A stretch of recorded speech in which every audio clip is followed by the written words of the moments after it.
I'm sorry I got caught, and I'm definitely gonna do it some more. Stomach aches! You give me stomach aches! Yeah, I know you like Drake and Josh. Clicking on this video says more about you than it does me, okay? But who can blame you? Some of these episodes are like the funniest on TV in general, not even considering just teen TV. It's right before the cynicism and deterioration of iCarly and Victorious, and right after the absurd kid-like nature of like All That and a bunch of other shows. Nickelodeon truly had the greatest gem of all time with this one, and you know what? You can't strike fire twice. Is that the phrase? I don't know. Since we've covered these episodes top to bottom through seasons, rankings, and so much more, by the way, check out all of them on my channel, I definitely wanted to highlight the best episodes, the episodes I think are slept on, like they really need more attention, because I honestly forgot them because there's so many better episodes that come later, but these are still pretty good hidden gems. So why don't we go through each season and choose 1 to 2 episodes that have not been appreciated in quite some time, maybe because they like went to the back of our memory banks or just were covered by like the Treehouse episode, which by the way, that's not the best episode of TV ever. Chill. What's up, everybody? It's Johnny 2000, focusing on 2000s movies, TV, media, and so much more. Thank you guys for flying into my channel. I hope you put your luggage off to the side and enjoy a cheap, overpriced burger because you are in the airport of Johnny 2000. Oh my god, I'm gonna cut that later, please. Let's jump into season 1, shall we? The 6 episodes that were essentially lost to time, so these will be an easy one. The one we have first is called Believe Me, Brother. So soft. Well, I am a huge fan of the dryer sheet. Josh is convinced that Susan, who's Drake's new girlfriend, is actually flirting with Josh behind Drake's back. So Drake laughs at first, but then becomes angry when he catches Susan kissing Josh, and believes that Josh is actually trying to steal Susan from him. Susan! Ew! Josh! What are you trying to do? Yeah, if I had a nickel for every time this happened to me. Josh tries to explain his innocence to Drake, but Drake ignores him and the two become increasingly distant. Hello? This is so funny because of course Drake doesn't expect that Josh would ever be capable of pulling in a girl like that, which is pretty disrespectful in its own right, and this is so early in the series where Drake was actually kind of like a straight character, you know, like he wasn't being the crazy goofy one, he wasn't asking what America is pronounced like he had a lot of potential back in these days. Just think about that. And then eventually they do the music video project, which allows them to look back at the footage and see all these videos that Megan have taken of both Drake and Josh, which is... Have you been a good boy this year? No? Well then on there you go! Oh, time sheet. probably borderline illegal. Drake eventually learns the truth and Megan inserts a video of Susan flirting with Josh. These videos ends up showing Drake that Susan was the one who did it and he dumps her. So then Drake and Josh actually thank Megan for her prank and even get back at Susan by putting purple paint in her locker, which is like that famous thing in the opening where they're both walking away from the locker and have the reaction. Classic. And this seemingly really brings the two closer together despite actually putting their flaws against each other, and I love that we actually start to see them grow close. The comedy and story work together so well in this episode because, you know, we have Josh being framed for attracting this woman when really he's not doing anything. Like, she just keeps cornering him in the room. It's like, honestly, borderline harassment. I feel a little guilty about laughing at it all the time. And Drake just keeps getting caught up in the middle of it. Obviously, Josh just moved into his house at this point. Like, this is early season 1, so anything Josh does is going to get on his nerve. The fact he thinks he's actually capable of pulling in this girl, and I don't even know what's going through Drake's head. I just wouldn't believe it. Oh my gosh, and all the bandmates from season 1 are in this. This one is truly forgotten because it used to be probably one of my favorite episodes, and just so much came after it to actually compete with it. I fully forgot. And there's a lot of episodes like this. That's why I'm like excited to do this video, because these episodes definitely deserve to be looked at and laughed at. It almost feels like a completely different show that's not getting enough praise for it. You know, like if the original Drake and Josh 2 seasons were released separately, I don't know how I would feel about them. But yeah, just the fact that the whole story is actually coinciding with it in a way that the later seasons of Drake and Josh never really did gives me a lot more of an appreciation. Like, I feel like they look at the viewer like they're really smart. Like, these episodes are actually trying to impress them, as opposed to what iCarly and Victorious eventually became. Yeah, this is the clever era, I would say, that I really miss. So of course we have to get to one more episode from the first season to actually give this some praise. Okay, the next episode is called First Crush, which I guess they didn't cover enough relationships up until this point. So Josh gets his first crush on Kathy, who's Erin Chambers, but can't stop saying ridiculous things, such as Spoons? Spoons? Oh, yeah. Do you like spoons? I think they're very helpful. So while he's trying to impress her, he accidentally says that he can play the guitar, which he definitely can't. And Kathy wants Josh to play her a song at her birthday party. It's this coffee shop, not only run by Josh's former karate teacher from the pilot, but the same one that Drake got banned from because of a prank involving Megan's pet snake.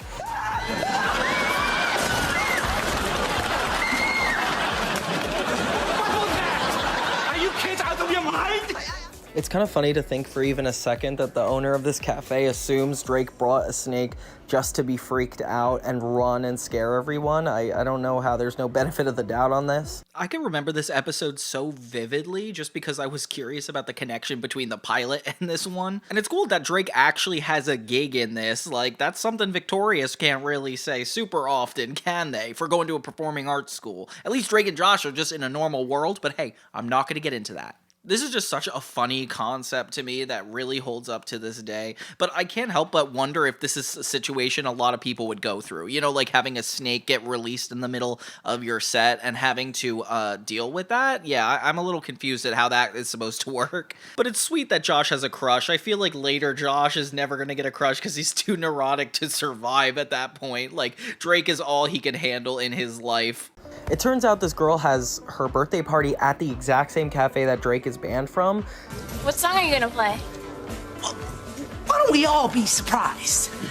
So he ends up having to hide in order to help Josh, and then somehow does a really good job at impresses her. Thank you one and all. Peace out. But then inevitably they come outside because it's a terrible plan and they get caught. They're conjoined! But it's nice to see Josh kind of have more of a character moment and show that he's very flawed and actually wants things in his life, but it just seems to not work out for him. Then we're exposed to a really uncomfortable, slimy dance as a snake goes up Josh's pants. The fact that it was hard for me to even figure out between 6 episodes which ones were like my favorite. Like, honestly, Dune Buggy needs a shout out because that's one of the funniest episodes ever just because of how injured Drake is. I won't be able to watch the moves if you do them on me. Oh, yeah. Drake, come here. I'd rather not. But hey, we're not getting into that because these episodes are just slightly better than that. So yeah, overall, season 1 is so weird to talk about because it was literally only 6 episodes and a lot of the characters feel a little out of place, but hey, it's kind of a miracle that it's so cleverly written and still holds up. But hey, we wouldn't appreciate that so much if we didn't have so much better episodes after it. So we're gonna have to keep going, aren't we? So yeah, second season is a lot better because we have so many more episodes to work with 2 in particular being my personal favorites. Next is Pool Shark. Him. No. You said we could pick your partner. So Drake discovers that Josh is actually really talented at pool. So he takes advantage of this and uses him to hustle people behind Josh's back. He learns the strategy from Megan, of course, when she pretends to be bad at darts and steals $20 from him. Cash, please. No way. You just hustled me. No, I didn't. I just pretended to be bad so that you'd bet me, and then I stopped being bad and I took your money. That's hustling. There's a word for it? Cool. Craig and Eric make their first appearance in this, and Drake tells them a really sad story on why they need to win. You see, the thing is, Eric's mom, she's not well. What's wrong with her? It's her tongue. So that way, when they lose to Craig and Eric, other people think that they're easy to win against. It's so funny he made up this story about how his mom's like losing his tongue, which is like, why would that be so tragic? They make such an effective first appearance here. I'm so excited to see them again because they become such a staple of Drake and Josh. I've never won anything before in my life! And Josh becomes way too good at this, where everybody at the premiere starts to resent them. With Josh working there, you'd think they'd say something to his face. Josh eventually finds out and vows to never play pool again, feeling that he's like dirty because of this. And it's really funny watching him deny his affiliation with it. And it's clear Drake does not care about Josh's feelings because he immediately asks him to do it again. He begs him to do it. Will you play pool with me? Oh my. It's beautiful. This is so unexpected. And Drake is even like, no, I'm gonna keep hustling more people. Why would I not do that? Josh rejects him once again, and that's the end of that. Meanwhile, Walter's trying to find the perfect gift for Audrey for her birthday. It turns out Audrey buys the exact same bracelet that Walter was intending on gifting to Audrey, and so he asks Drake and Josh to go and buy a new present for her. Go out and get something else, will ya? Here, something good. Like what? Oh, I don't know, get her some toothpaste. She's always using toothpaste. Dad, there's $200 here. Well, get her some mouthwash, too. I'm just a man! So on the way to getting the birthday gift, they pass a pool hall, in which Drake asks one more time and Josh gives in. They show up to this really scary, dingy bar, which I don't know how they're allowed in. And Josh is like ready to hustle them, with no awareness of how obvious he's being about it. Damn, first time playing the pools.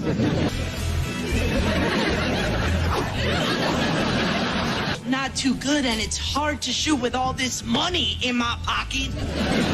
Josh, seriously, don't overdo it. You boys looking for a game? No, sir. Yeah, we are. He starts getting into it more than Drake, almost trying to pick fights with Bard patrons just to get back to hustling again.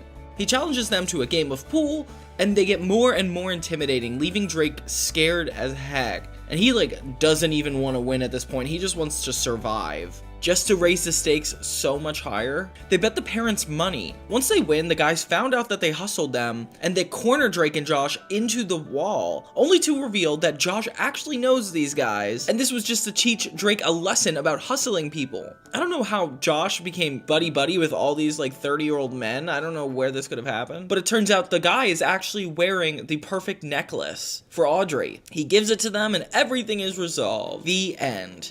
This one's really fun because it puts Josh and Drake's dynamic in a really serious situation, unlike the normal episodes where it's just about social issues.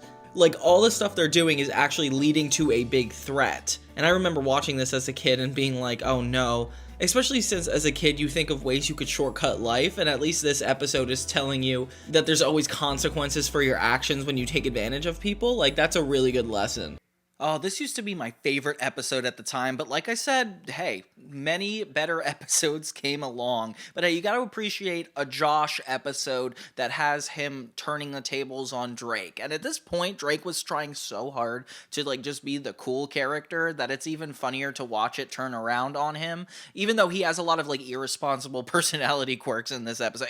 It goes far in just the right way. And like I said, these episodes are so hard to pick out because the second season had so many good ones. But hey, this one, definitely a good one. We're going to move on to one more that I think is really great, involving something that was done on iCarly, doppelgangers. Season 2, episode 13 is called Drew and Jerry. So Drake is watching Celebrities Underwater, some weird TV show in this Dan Schneider universe, and Josh just got the 2 tickets to see a magic show. Drake doesn't really want to spend time with him, so Josh says he's gonna find somebody else to go with him. Drake gives Josh a speech about why they shouldn't be spending so much time together, and oh my gosh, I would be heartbroken. So he says he's gonna go find somebody else. Look at Drake pushing a boundary. So Drake comes downstairs to see Josh already has a new friend, Drew. Drew is an exact replica of Drake. Only 3. Yeah, I had an off night. Not only repeating the antics him and Josh share, but also apparently he's a musician. The next morning, Drake wakes up Josh with a dog on his bed. I think this is his attempt to apologize without actually apologizing. Whose dog is this? I don't know, I just found him rooting through the garbage outside.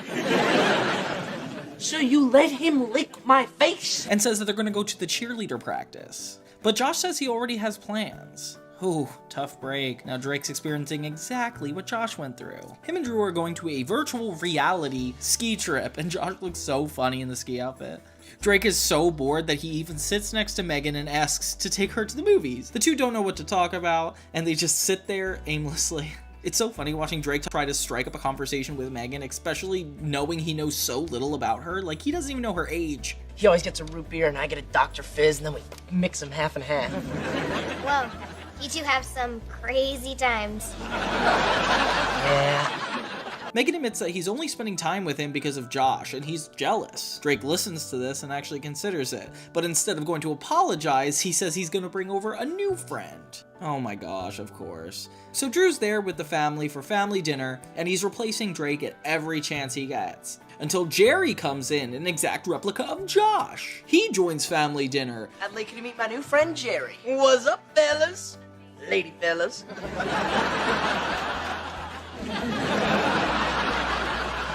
And one by one, Drake and Josh try to one-up each other through their new friends. These poor guys, they're just being used as pawns in Drake and Josh's little game. Whoever this actor playing Josh is doing way too good a job. Like, they only had a couple episodes out at this point. I don't know how he replicated him so well. It's called a game pod. It's podular. Podular! I repeat things for emphasis. Emphasis! Megan informs Josh that Drake's doing this all because he's jealous, giving him a little bit more insight into the situation, but it only makes him a little bit more sad about it. Josh even finds Jerry in his bed in his pajamas. What, you wear my underwear too? No, I don't wear underwear when I sleep. Okay. 3 words. Keep the pajamas! This is one of my favorite jokes. So Drake keeps kicking it up a notch, trying to make Josh more and more jealous, just to compete with his own jealousy. The two get in a fight at the premiere, using both of these guys to prove to one another that they should be more jealous. It's a boat. A big boat. With a motor. They make a whole talent show at the premiere, essentially, and realize what they're doing to each other. Drake and Josh finally make up, and it's really sweet. They don't know what to do about Drew and Jerry because all they were to them were just pawns. But it doesn't matter because apparently they were just discovered by TV show producers that want to make a show out of their lives. He thinks we'd be perfect for a TV show. A comedy about 2 brothers. We're gonna be on television!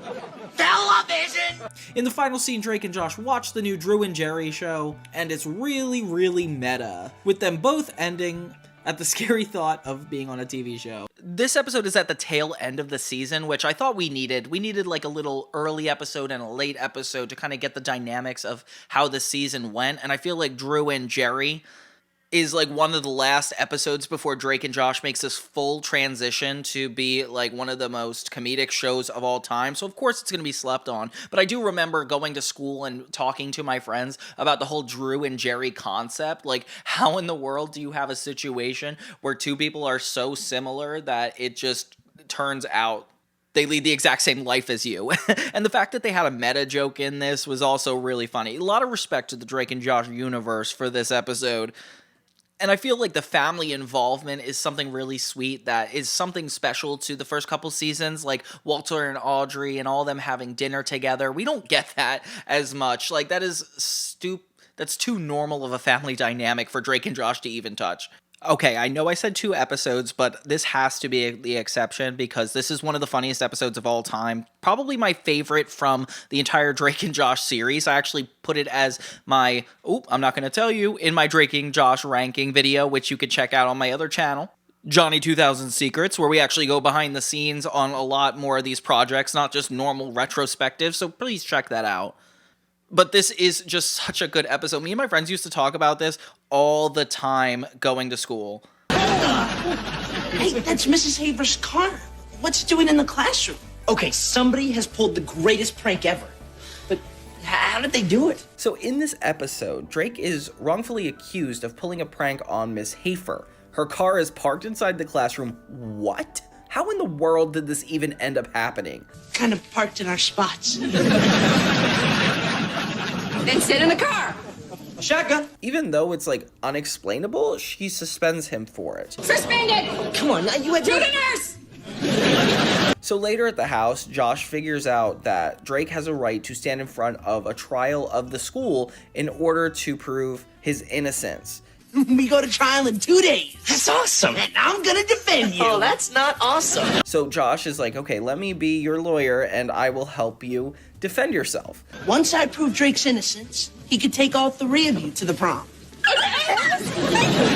So they go to the whole council, and Mrs. Hafer is represented by Josh's arch enemy, Mindy Crenshaw. So Mindy, this is her first appearance, and this is somebody that likes to one-up Josh at every occasion, and she even likes to remind him that in this episode. 2, 3, 4, I declare thumb war. 1, 2, 3, you lose. Like, oh my thumb! Like, they're so familiar with each other, and dynamic works so well that it feels as if they've been in this show this whole time. Like, I'm surprised this is Mindy's first episode. This is episode, I think, 29 of the overall first series, which means there's only like half a series left for her to even make an impact. Mindy interrogates Drake until he looks guilty through all of her evidence, and this is the funniest part. Like all of the drawings Drake did, he is like such a hard time defending them. Like, of course he can't do that. And who is this jumping out of the airplane? Mrs. Hafer. And where's her parachute? Didn't draw one. Didn't draw one. But there's a lake below, so clearly she would land safely in the water. Really? Drake, what are these things in the water? Later on, all seems lost, and they even interview Drake asking him what he's gonna do after he loses. And it's like, guys, come on, you're the students. Like, why would you not be against the teacher? Megan tells them, Megan ends up finding a little bit of dirt on Mindy. I don't know how she got this information, but she gives it to Drake and Josh, and Josh knows exactly what to do with it. So now, Josh's turn to interrogate Mindy. He asks her about the B she got from Mrs. Hafer's class, the only B she's ever got. As Josh kind of like nudges her on. Because we happen to have a copy of your transcript and your grades. That's what transcript means. She admits that she is the one who put the car in the classroom, and I kind of want to know how it happened. Mindy's suspended, and Drake is cleared of all charges. Miss Hafer uneasily has to apologize to Drake for accusing him of putting her car in the classroom. Drake accepts and appreciates the apology, even though she tells him she still hates him, which, come on, guys. You can't just be friends. I love this episode because of not only the humor, but all the characters that get to shine in it. The little bit where Megan's website is shown in this, especially since we all know iCarly came out later. Like, it's a nice little foreshadow. He's allergic to cats. But yeah, overall, this is like the best episode to end the entire season. It's the best episode of the show. I'm just super happy with this. Oof. And with all that, we come to a conclusion of all the episodes of season 2 of Drake and Josh. Whew. Gosh, so if it wasn't hard enough to figure out the best episodes of seasons 1 and 2, I'm telling you, it's only gonna get harder from here, because the show just gets funnier and funnier. So let's hit season 3. Season 3 has about 18 episodes, or 19, I guess if you're counting the clip show. And there's so many memorable moments in this, it's almost like harder to pick them out. I feel like I'm not doing them a lot of justice by even taking 2 out of the fray. But I did want to highlight ones that I feel like haven't been mentioned in quite some time. These used to be talked about all the time back when I was in school, but now, like I said, buried by the 4th season. So let's get into the season 3 episodes I have lined up for us. In episode 3, we have We're Married. So Josh is thrilled when his e-pal from Udonia, Yuka, comes to visit. Whoa, really? Yeah, I gotta get a haircut. Yuka's coming. While Drake is more interested in snacks and pranks, as Josh prepares for her arrival, he vacuums Drake's food before Yuka shows up.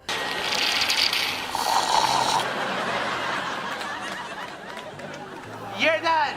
Though Josh is excited to bond with her, Yuka ends up spending more time with Drake, making him jealous. It's a glaucoma.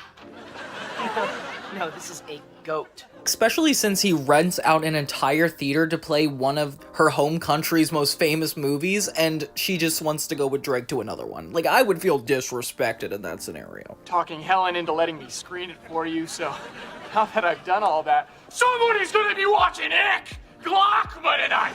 Or else somebody's gonna be an organ donor before their 17th birthday, Josh! Nichols! Hoping to make her feel at home, Josh arranges a friendship ceremony, but due to a misunderstanding, it turns out to be a wedding ceremony that accidentally marries Drake and Yuka. Kind of like the Full House episode where DJ Tanner walks around the table and is suddenly married to somebody, I feel like that's where it's stemming from. I'm gonna shoot back up. How dare you marry my E-woman? Hey, don't get mad at me. You told me this was a friendship ceremony. I thought it was. Well, we're really good friends now. While Drake enjoys being married at first, he grows tired of the commitment. Things get messy when Yuka's parents arrive in San Diego to meet her new son-in-law and reveal they're billionaires. Drake then hesitates to end the marriage because he could be rich. Then what is this meat? It's goat. But a scheme involving goat meatballs, which is offensive in Udonia, pushes Yuka's parents to call off the marriage themselves. The episode ends with Yuka returning home and getting engaged with somebody else, leaving Drake devastated, which is super funny. I've always thought this episode was really good because of the cultural misinterpretations is just such a funny concept, and having Drake be the one who accidentally marries her and Josh having been the one who set it up, like that is classic Drake and Josh sibling chaos. The supposedly made up word for Yuka's mother, Busha, caused a little controversy because it actually means BS in another language. The writers claim they had no idea and they just made it up, which I don't know if it's real. It's possible that Udonia could be near Russia because some of the accents of Yuka and her parents sounded a little Russian, and the actress Anastasia Baranova was born in Russia. Ironically, neither of the things Drake mentions are American, like sushi is from Japan and Mexican food is from Mexico, although the dishes normally served in Mexican and sushi restaurants tend to be a little different from their actual counterparts in the country of origin. But in a way, Drake and Josh would have been showing Yuka something American, but they technically weren't. This is the first episode that the term skunk bag is used, which could be a substitute term for skank, as Yuka uses it to berate another woman, which is really not nice. And I can't believe this aired on a kid's show. This is the only episode where Walter appears in the opening segment with Drake and Josh, although Audrey could be heard in that Dune Buggy episode in the opening segment in Season 1. This is actually Crazy Steve's first and only Season 3 appearance, which is crazy. I thought he was a lot more active in this show. Although Josh said that meatballs were made of goat meat, it's entirely possible he was lying to Yuka since she had explained that goats are considered sacred in her home country. It's very likely he just made it up to make Yuka and her family mad and end Drake's marriage. The movie Glokma can also be seen in the iCarly episode IQ, when Carly was on a date with Kyle. And this episode was actually included on Teen Nick Picks Volume 1. But yeah, the whole getting married thing was really hard to resist. I remember thinking this was such an outlandish concept when it came out, and I do feel like every now and then when you're talking about Drake and Josh, this one will come up, but it really hasn't been coming up in quite some time. At least it's like the least offensive language barrier related episode of the Dan Schneider universe that we're even giving credit. Like, I mean, the bar's not super high, but this was before they went too overboard. But hey, speaking of going overboard, another episode did dare to do that in Season 3 with impersonating a doctor. Yeah, do you guys know what episode I'm talking about right off the bat? Yeah, I know you do. Next we have paging Dr. Drake. So Josh injures his foot after Drake accidentally launches a potato at him using a homemade potato launcher, which is ridiculous. Hold it! Hold it! While the injury gets worse, Josh refuses to go to the hospital out of fear. The family eventually forces him to get checked out, where he's relieved to learn that he won't lose his foot, but he will need surgery. See ya! And Josh's fear of the hospital is so real. It's crazy that we don't really touch upon it later in the show, but it definitely is really helpful for this episode. Code Red! Code Red! What's wrong with him? I don't know! I'm out of here.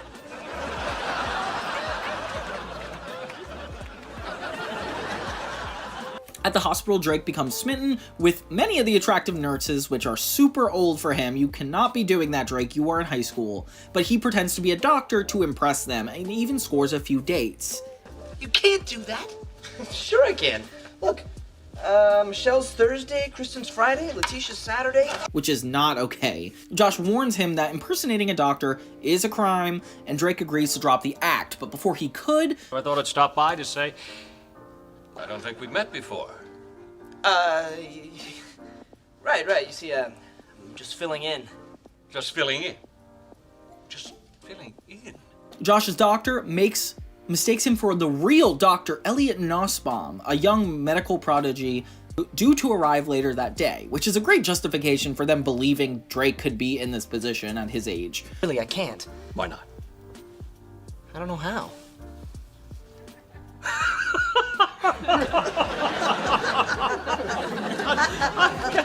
Drake tries to back out, but Dr. Carlson insists to perform a live demonstration in front of the entire hospital staff. So, like, there's no way out. So Drake has to stall for as long as possible. Well, shall we, scrub up? Oh, I'm cool. I took a shower last night.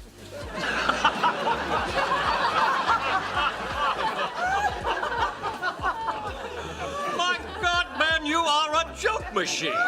Until Josh bursts in, dressed in scrubs himself, pretending to be Dr. Vichyssoise, a fellow doctor. Oh my gosh. Okay, Docky. Dr. Nussbaum is ready to do the surgery on the foot person. The two stage an argument and use the distraction to flee back to Josh's room. Moments later, the real Dr. Nussbaum appears, and Dr. Carlson calls out Drake for impersonation. The two officers enter the room to get rid of Drake, but he leaps out the window to escape, breaking his arm in the process. These episodes never end well for Drake and Josh. Meanwhile, Megan seeks revenge for being frozen out of temperature control, since the thermostat is in Drake and Josh's room. She relocates it to her room and sets it low so that Drake and Josh wake up to snow indoors as the end credits roll, which is kind of insane. Looks like we foiled her little plan. Yeah, so she made the room a little cold, like we care. Hey, wanna watch some TV? Sure. Drake tries to help an injured Josh back to the hospital. When Drake explains what went wrong with the potato launcher, Josh just throws it out the window. The episode of Drake and Josh feels very similar to Forever Plaid, where London and Maddie impersonate the two nuns, but it's definitely a common sitcom trope where the kids pretend to be something they're not and get thrown into the midst of what they pretended to be. Like, it's definitely common. As clearly mentioned in the episode, it is actually illegal to impersonate a doctor. It's unknown why Dr. Nussbaum and the hospital didn't press charges against Drake, although it is possible they decided it wouldn't be worth the time and money to do so, and it's more of a misunderstanding than anything else. But I don't think the writers were used to writing their ways out of stuff like this. You mean he's an imposter?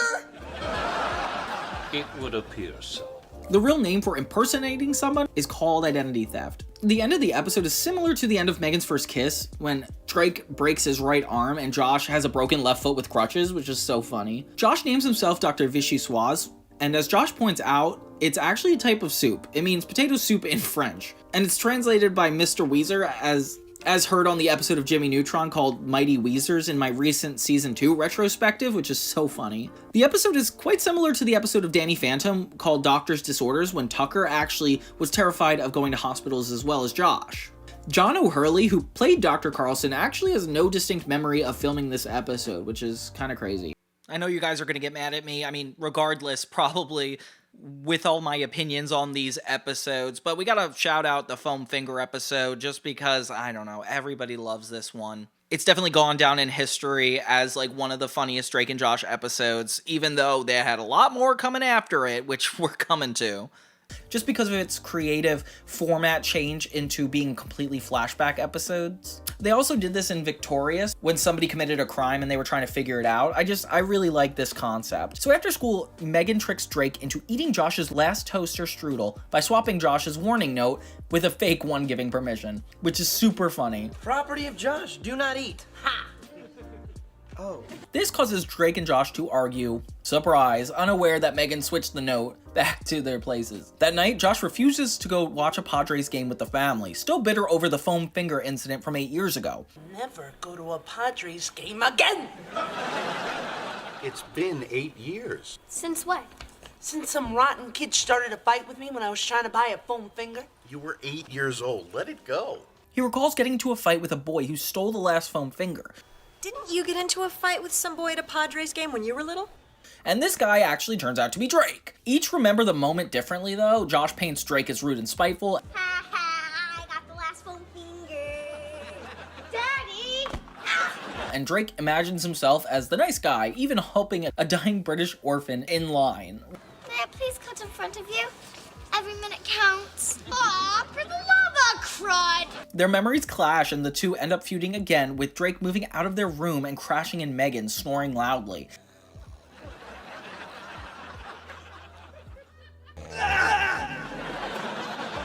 What'd you do that for?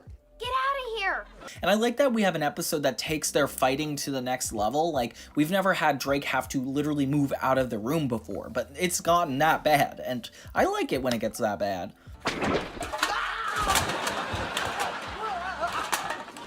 Can I help you? To resolve things, Megan actually tracks down Lenny, who is the Padres Stadium worker from that day. Who's your little friend? His name's Lenny Spodnik, or you may know him better as the guy who sells foam fingers at the Padres games. Used to sell foam fingers. I got promoted to bobbleheads. And Lenny remembers the truth. Drake and Josh were both polite, let girls cut in line, and Drake accidentally got the last foam finger. But the real fight started when toddler Megan threw a cookie that hit Josh. You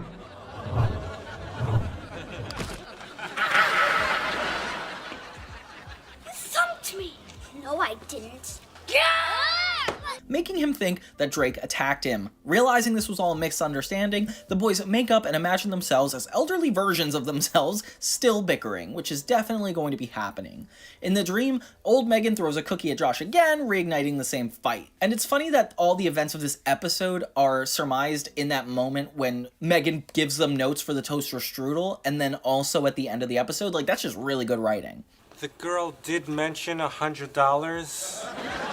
$100?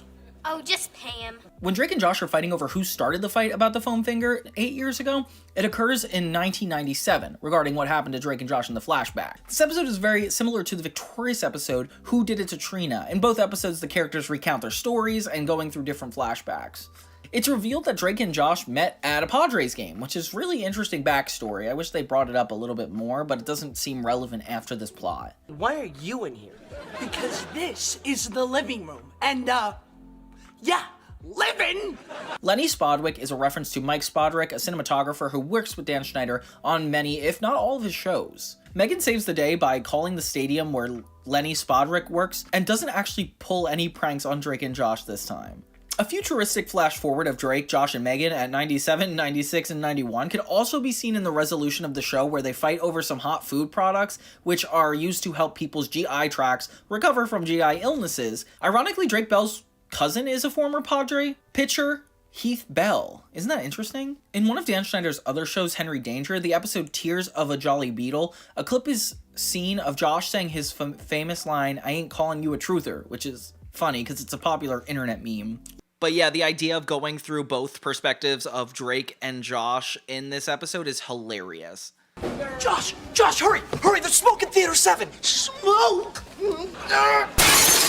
Now that we've covered all that, let's finally get to the best season of Drake and Josh, especially since it's objective and nobody else has other opinions about that. Yeah, that's just the correct season to like. No, I'm just kidding. But really, it is the one with the most gems, so it's kind of hard to ignore how good these episodes are. So finding a sleeper hit in one of these is actually a bigger challenge than I thought. But hey, I did have a couple episodes in mind because I knew this was one of my favorite seasons as well. So let's get into the next one, where Drake and Josh go to prison. Not for the first time, but probably the third time, honestly. Next, we have Steered Straight. So Drake and Josh tell a story about how they went to the farm and Drake convinced Josh to tickle a cow. I can't believe I have to stay in this house all weekend. See ya. I should have known cows aren't ticklish. I knew cows weren't ticklish. Apparently they're going to be in the house all weekend, and this is definitely foreshadowing, like, their plot is starting. Megan comes into Josh's room and takes his laptop to finish an argument about sprinkles. I was doing my homework. I'm on the phone. And now I'm laptopless. This is a time where laptops were so expensive and not really essential, so you wouldn't really have more than one or two in your house unless you were really, like, rich. It's not a fact, it's just my educated guess at the time. Drake tells Josh they got tickets to the Hailstones, but Josh is worried because the reptile room is 21 plus. Drake manages to get fake IDs. Jefferson Steel Flex? Yeah, I made it up. Oh, really? Which reminds me of the moments where iCarly has run-ins with the law. Those are always interesting. Drake has like a terrible argument against it. 10:30 because I'm pretty It's sure illegal to use fake IDs. Yeah, well, it's illegal to rob banks, but people do it.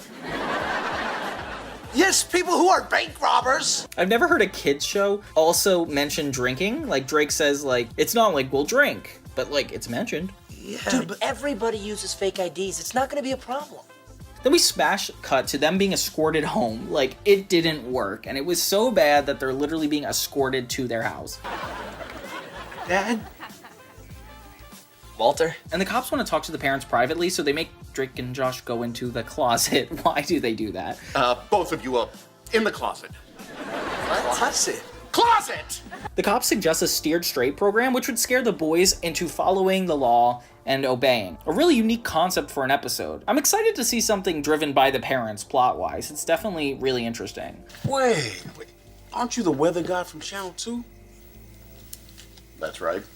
I am. The cops recognize Walter and laugh at him because he's the weatherman. Why are the cops bullies? Why does everyone do that? So later, Audrey is fitting an outfit with Walter. Why is he wearing this dress? And I definitely copied this when I was a sophomore in high school. Kennedy! This is exactly what it looks like. I did this really weird sitcom about me being in the video production program, and I had this exact moment, like, copy and pasted. You happy? I went to preschool 3 times for this. I feel like tween television really inspired me to do everything I did in high school. Here, let's get some water to wake her up. Don't use that. That's polish remover. If you ever want to see something like that, you can go check out Producing Problems. I'll drop a link here. Let's get back to Drake and Josh. It's called the Steered Straight program. What? You boys need to learn how to act like men. And they get a little reference to the other episodes, like the treehouse and all the times that Drake and Josh have been kind of going off the hinges. And it's true, like maybe they do need this steered straight program. So then the cops and the parents act out a real arrest. What did we do? Hey, lots of glutes. Wyatt. Drake and Josh are terrified, of course, and Megan cries with joy. That is the funniest thing. I've just never been this happy. The parents explain that they're being put in a program, so it's clear. So while in the cop car, the cop ends up having to take down a criminal, and it leads him to put the grapefruit in Josh's mouth, and the criminal ends up stealing the cop car, thinking Drake and Josh are criminal as well. Oh my gosh, this is hilarious. Drake and Josh use their fake ID names to blend in with the robbers, and his name is Blaze. I'm a Jefferson Steelflex. Alvin Yakitori. As a kid, this moment scared me because, like, Drake and Josh get involved with bad people a lot. But I like how the stakes are just so clear, like why there's conflict. They say they robbed a store together and plan on hitting a house tonight. Drake is just trying to convince them to drop them off at their parents' place. You're in? What do you mean in? I'm gonna hit the place with you. Thank you? But we don't really need any help. But the criminal says he wants in too. Josh thanks him, but they're too scared to not let him. They sneak in through Drake and Josh's window, which is really funny. I don't know how they get up the wall in the first place with those handcuffs, but whatever. They try to call the cops, and then we get another moment where Drake and Josh cannot use a cell phone, or the cell phone just doesn't work for them. I'll hold it behind my back. You dial it with your nose. I'm not sticking my nose down there. Would you rather take your chances with a vicious criminal? I think so. They tell the guy that they're planning on kidnapping the governor to try to scare him away and think they're crazy, but he's not scared and even says he's gonna call the crew. So this just gets worse and worse. Suddenly a bunch of criminals take over the house and have knives. Hey, how'd you learn to do that?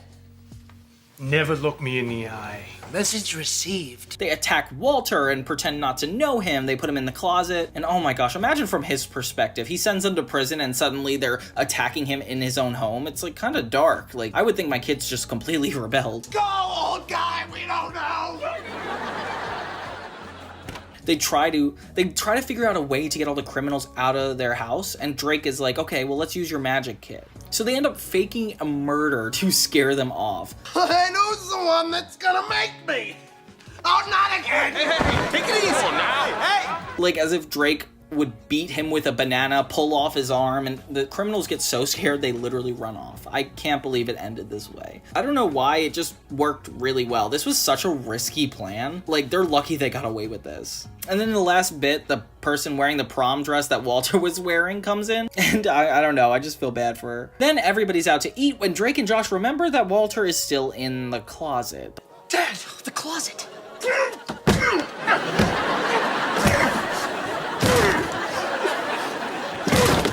but nobody's in a rush to help. Oh my gosh, guys. And this is how the episode ends, just them at dinner. Overall, really, really good episode. See how these are so funny? It's like almost hard to compare it to the original seasons. Like, that's why I wanted to do this video. I feel like we don't give enough appreciation to the episodes that came before this, but this one also is a sleeper hit because I just feel like better episodes came along. But I just thought the concept of real robbers getting involved is just so funny, I could not resist this one. But yeah, let's do one more. This one I feel like is one of my favorites of all time, and I'm surprised like people don't talk about it even today as much. Episode 16, The Battle of Panthatar. So in one of the best cold opens, Drake and Josh are essentially talking to the camera, the viewer, like a kid. Kind of like Mr. Rogers or Blue's Clues style. Do you want to be my friend? Aw, thank you. What is that supposed to mean? You think I'm handsome? What a special thing to say. And they even make fun of Hannah Montana in this bit, which I'm not a fan of. Coming up next on Susanna, Louisiana. Nope.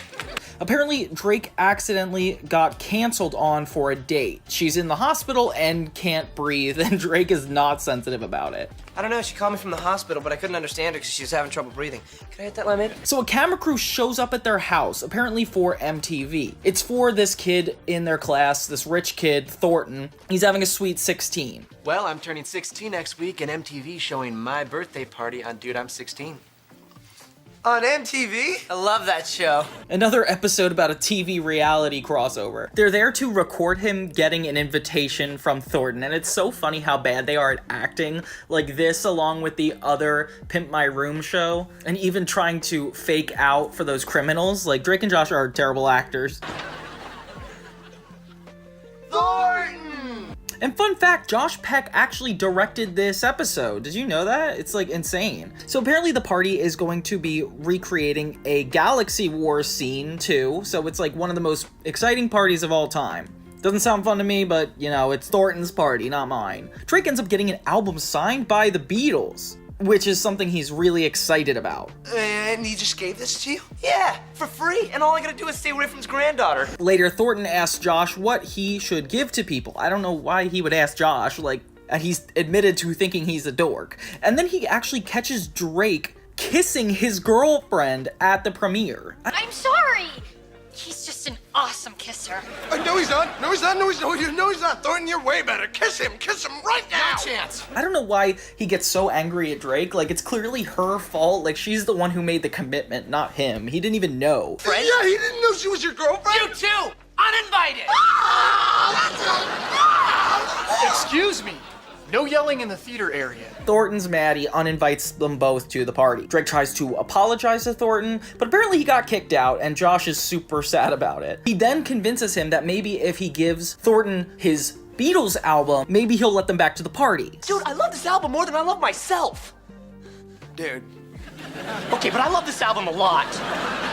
They end up going to the party that night and giving him the gift. He says it's the best gift ever, but still doesn't let them in. Come hey! What? Tell him to let us in. Yeah. No. But we just gave you the best present you've ever gotten. You said so. Yeah, it is. Thanks. Still not invited to my party. So Drake is angry at Josh, which isn't fair. Like, Drake, this is still your fault. You were the one who kissed his girlfriend. Like, I don't know why he's getting blamed. But it's so funny because Megan's at the party, which is crazy because, like, why would she benefit from attending this thing? Well, can you get us in? Can I bring a couple of guests? Sure. No. They're probably all older than her and, like, I don't know why she would go. They break into the party dressed as the Galaxy Wars cast, and I'm assuming they attack them because I don't know where those other actors are. Here, do you mind if we take the picture in that dark alley over there?